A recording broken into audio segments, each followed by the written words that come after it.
Bismillahirrahmanirrahim. Assalamu alaikum. I am Yasir Arfat here. I will be teaching you O-level biology, and so without wasting any time, I think we must start. And the first chapter written in front of you is the cells, and you have already studied in your lower classes that cell is the building block of life, which simply means that we are made up of cells. My body, your body is made up of cells. Just like that, if let's suppose some building is there and it is made up of bricks, and it means that one brick is the basic building block of that building. Another very popular statement which is written in many books is that the cell is basic structural and functional unit of the living body. Now this sentence actually contains two informations. Cell is basic structural unit and cell is basic functional unit.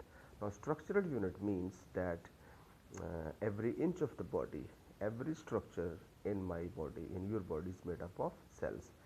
Functional unit means that every function in my body is actually performed at the level of cell. For example, we say that muscle is that part of the body which has ability to contract and relax. Your bicep, your tricep, these are the muscles in your arm, and these muscles, when they are contracting and relaxing, and this causes your arm to bend or to straighten. But in reality, each cell of the muscle is contracting and relaxing. We say that gland is that body part which secretes some secretion. Liver secretes bile juice, pancreas secretes pancreatic juice. But in reality, each cell of the pancreas is secreting pancreatic juice. So this is the meaning of functional unit. So in this slide, it is told to you that on the basis of number of cells, there are two types of living organisms. There are some living organisms which are made up of just one cell, and they are called as unicellular. And there are many other like us, whose body is made up of many cells, and such living organisms are called as multicellular organisms. And in multicellular organisms, when there are too many cells, and then different cells are specialized to perform different functions. If there are too many cells in the body, then you can see division of labor at the level of cell. Different cells are specialists to do different jobs. For example, there is a cell whose function, whose responsibility is the transmission of nerve impulse from any part of the body to brain, or from brain to any part of the body. So such cell is called as neuron. If there is a cell which has ability to contract and relax, then it will be called as it is a special cell and will be called as muscle cell.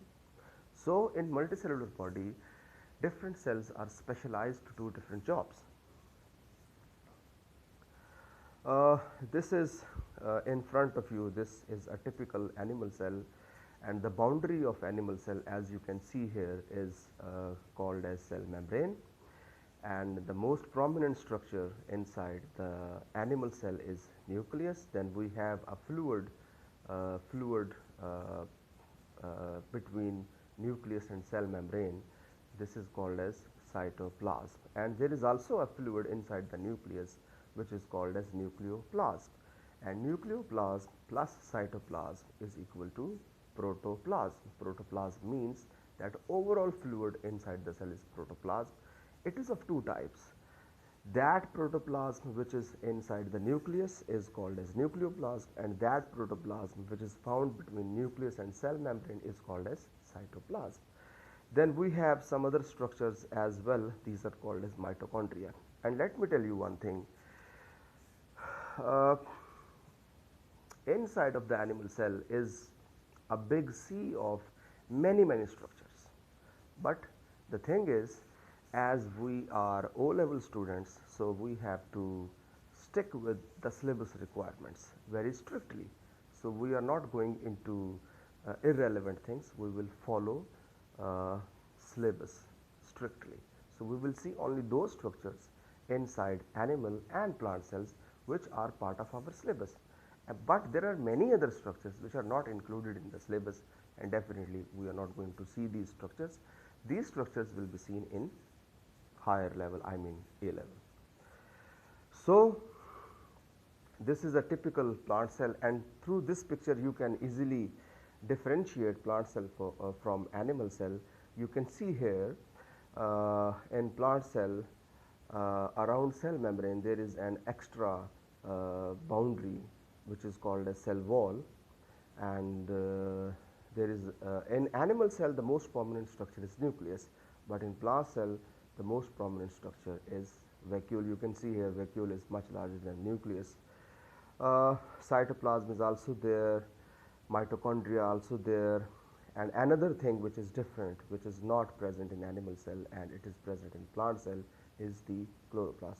So, we will see all these structures, and let me tell you one another thing. All these structures inside the cell, nucleus, chloroplast, mitochondria, there is a term used for these structure, and that term is organelles. Organelles, and in some books organelles are regarded as subcellular compartments. It means that these structures which are called as organelles like nucleus, mitochondria, these are smaller or larger compartments inside the cell. And another important thing, organelles ensure division of labor. It actually means that different jobs, different activities of cell are divided among these different organelles. In other words, each particular organelle is meant to perform a particular function. For example, there is an organelle inside the cell whose job, whose responsibility is to make protein, and that is called as ribosome, and it is also not included in your syllabus. The job of energy release is belonging to mitochondria, and this is why mitochondria is called as powerhouse of cell, because all energy demands of cell are met by mitochondria. So, all activities of cell are divided among different organelles. That is why we say that organelles ensure division of labor. In other words, each particular organelle is meant to perform a particular function. Let us see first of all nucleus, which is found in all cells, whether it is animal cell or plant cell. It is the compulsory part of any cell. Nucleus, you can see here through this picture, the boundary of nucleus is double membrane, and these membranes are called as nuclear membrane. And you will see in higher levels that some organelles inside the cell are single membrane bounded, some other organelles are double membrane bounded. So, nucleus is among those which are double membrane bounded, and you can see that the boundary of nucleus is consisting of two membranes, and these membranes are called as nuclear membranes. At certain places in the nuclear membrane there are pores, and these are called as nuclear pores, and through these nuclear pores exchange of materials take place between nucleus and cytoplasm. If anything has to move from nucleus to cytoplasm or from cytoplasm to the nucleus, this all kind of exchange of materials take place through nuclear pores. Now, we move inside the nucleus. Inside nucleus we can see some area which under microscope appear like a dark spot, and this area which appears like a dark spot is called as nucleolus. Nucleolus is regarded as the factory of ribosome. There is an organelle inside the cell, and this organelle is actually located in cytoplasm, but and the organelle name is ribosome, but its synthesis is its manufacturing takes place inside nucleus at nucleolus. So, that is why nucleolus is regarded as factory of ribosome, and ribosome itself is regarded as factory of protein, because the function of ribosome is protein synthesis.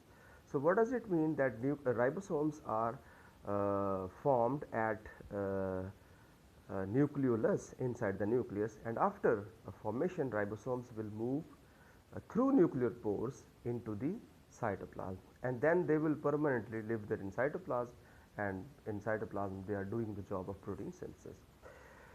There is a fluid inside the nucleus. I have already told you about this, named as nucleoplasm. And another important thing inside the nucleus is chromatin or chromosome. At this level, at beginning, I would say that chromosome and chromatin is one and same thing. But yes, in later chapters, we will try to understand what is the difference between chromosome and chromatin. But at this level, at the beginning level, we will just consider that chromatin and chromosome is one and same thing. So this chromatin or chromosome, whether it is a chromatin, whether it is a chromosome, at the moment I am saying that this is one and same thing.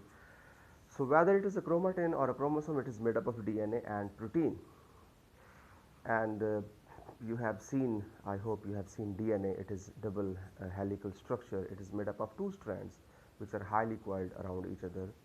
And if we wrap a protein around DNA, so then it becomes chromosome. So chromosome is made up of DNA and protein. In other words, chromosome contains DNA. If someone says that DNA contains chromosome, this is a wrong statement. Chromosome is the main thing which is containing DNA, and the DNA has sections. These sections are called as genes, and the function of each particular gene is to control the formation of a particular protein. I repeat, the function of specific gene is to control the formation of a specific protein. So from this point we can conclude that genes control traits through their proteins.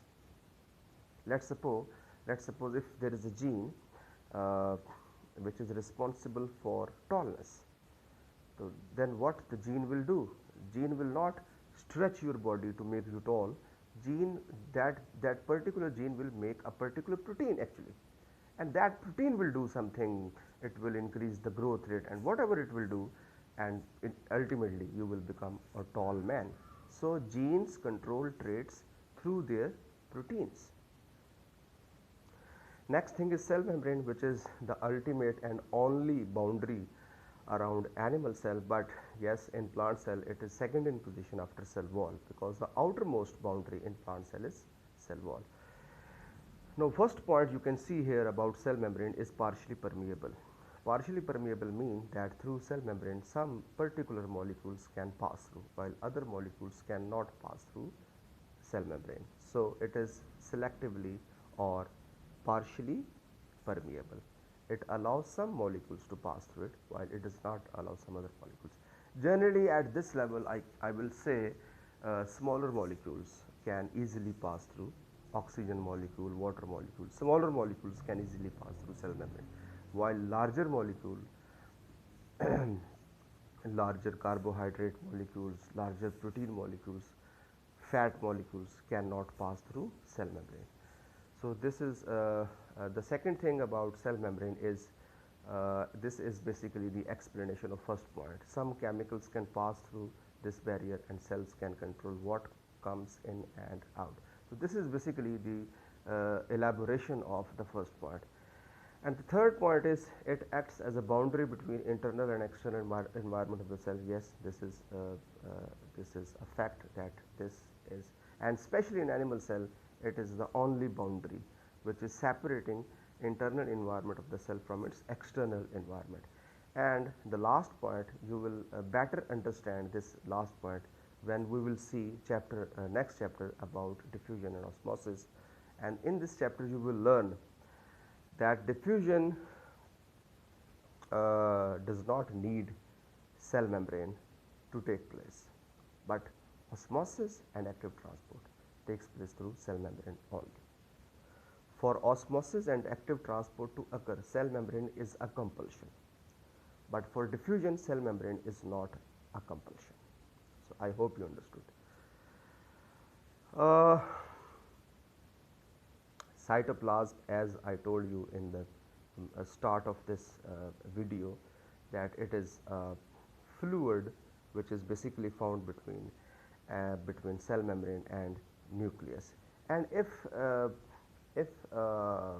any time if anybody asks you that what is the significance of cytoplasm, you can give 2 points. Number one, it houses all important organelles of cell: mitochondria, nucleus, ribosomes, all organelles, where these organelles are found in the cell, in cytoplasm. And the second thing is many important chemical reactions uh, which you will see in later chapters takes place in cytoplasm. Many important chemical reactions take place in cytoplasm.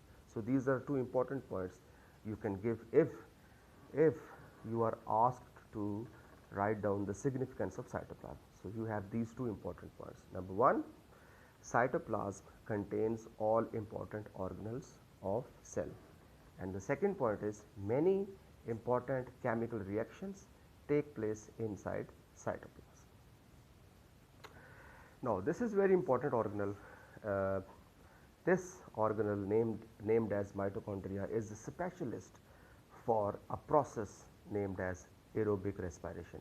The process of aerobic respiration takes place in mitochondria because uh, the catalysts or enzymes which speed up aerobic respiration process, actually such enzymes are found in mitochondria. So the process of aerobic respiration takes place in mitochondria, and this process, aerobic respiration, is the process as a result of which energy is released, and that energy is stored in ATP, because energy if not stored will be lost as a heat. So whenever through any process energy is released, it is immediately stored in ATP, and when you have to do some work, then ATP is broken down to release energy, and that energy will be available to you to do some work. So this is why, as as that process which releases energy, and the name of that process is aerobic respiration. So because this particular process, aerobic respiration, takes place in mitochondria, this is why mitochondria is called as powerhouse of cell, because all energy needs of cell are met by mitochondria. So you must look this picture very carefully. One thing which is difficult for O-level students as far as this chapter is concerned is the identification of different organelles. So whenever you see some organelle which is double membrane bounded and its inner membrane is smooth, while its outer membrane is smooth while its inner membrane is highly folded, you can you can uh, you can say it as a mitochondria. You can, with confidence, you can say this organelle is mitochondria. Cell wall is the structure which is found only around plant cell. You can see here in this slide there are two cells, one is the animal cell, other one is the plant cell. Animal cell has only cell membrane, but plant cell has two boundaries. Outer one is the cell wall and inner one is the cell membrane. So as you see in this slide, what is the first point? Found only in plant cells.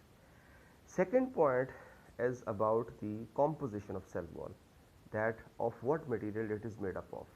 So it is made up of a chemical known as cellulose, and you will see in coming chapters that cellulose is basically carbohydrate. Now look at the third point, it is freely permeable. Now what is the difference between partially and freely permeable? Partially permeable means that some particular molecules can pass through it. If some membrane, if some wall is called as partially permeable, it means some specific molecules can pass through it while others cannot.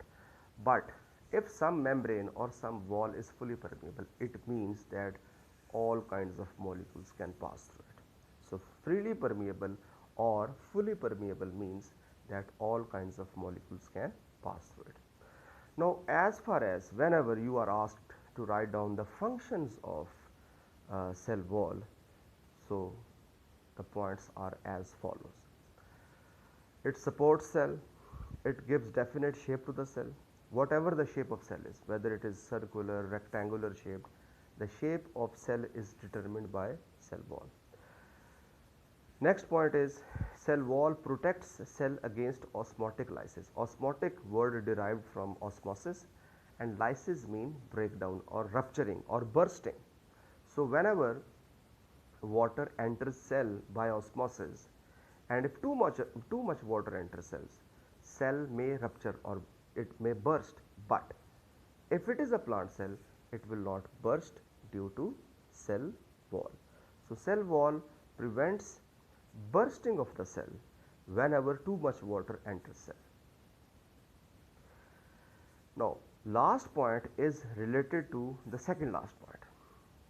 Whenever too much water will enter into the cell, cell will not rupture because of cell wall, rather it becomes hard and rigid, and at that moment cell will be called as turgid cell. And please remember this turgor means cells are becoming hard and rigid due to too much entry of water by osmosis.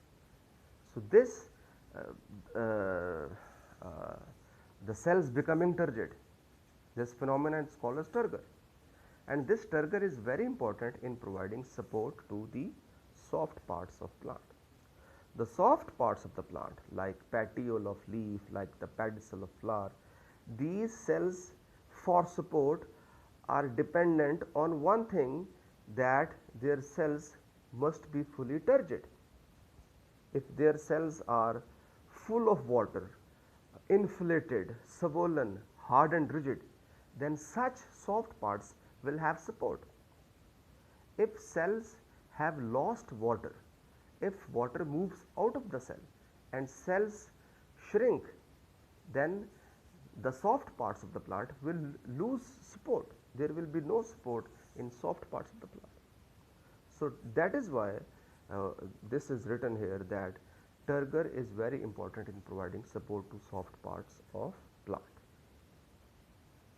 So next thing is chloroplast. This is also the organelle which is found in only plant cell but absent in animal cell.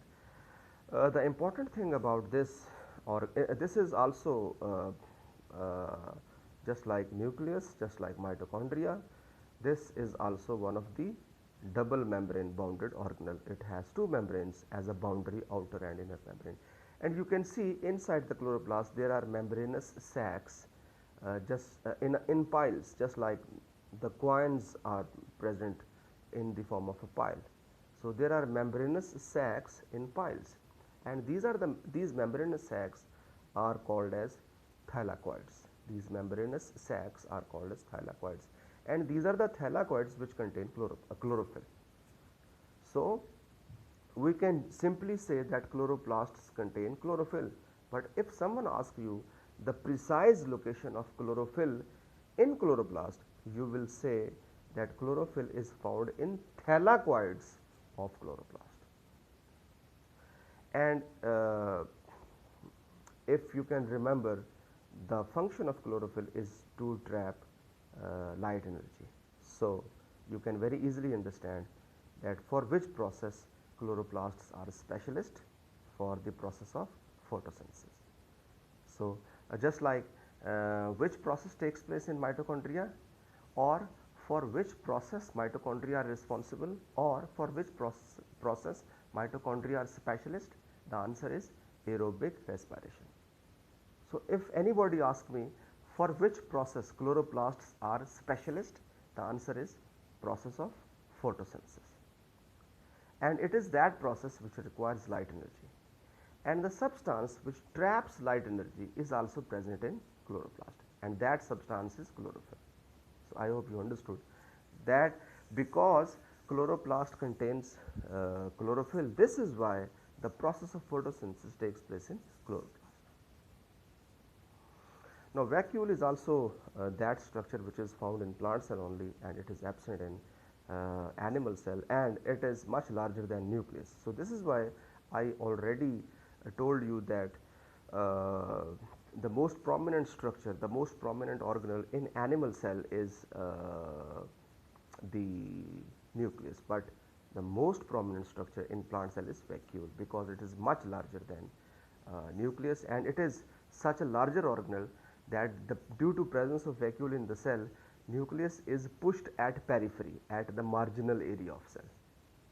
So, uh, if you can see the picture here, the membrane, the terminology used for the membrane of vacuole is tonoplast, and the fluid inside the vacuole is termed as cell sap, which is mostly water, and it is also containing various sugars, minerals, etc. So, if question is asked to you regarding the important significance or functions of a vacuole, you can start from point number 3. Vacuole acts as a storehouse for different types of sugars, different types of minerals, and different types of many other solutes. The second function of vacuole is same to that of this function is also written under the heading cell wall, and the function is vacuole play important role in making cells turgid, and turgor, once again I will say, turgor is very important in providing support to soft parts of the plant. So, this function can be written under both headings, under the heading of cell wall, under the heading of vacuole. And the point is, whenever water enters cell, this water, instead of diluting cytoplasm, it moves into the vacuole, because vacuole is the largest organelle inside the plant cell.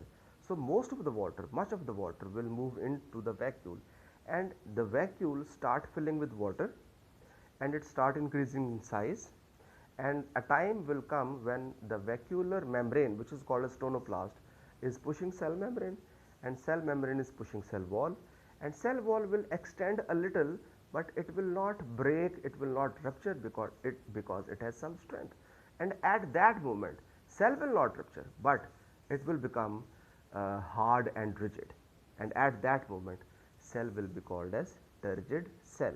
And once again, turgor is very important in providing support to soft parts of plant. So, this is a summary given in some table, and through this table you can compare animal cell from plant cell, and in this comparison in this table you can easily see the similarities and differences between animal cell and plant cell. Let's suppose the nucleus is present in both animal and plant cells. Cell's membrane is also the compulsory component of any cell. Cytoplasm is also present in both cells. Mitochondria in both cells. Cell wall in plant cell only. Chloroplast in plant cell only, and vacuole in plant cell only. So, this is all for today, and this is the video regarding part 1 of the first chapter, the cell, and the part 2 will be uploaded very soon. So, till then, Allah Hafiz.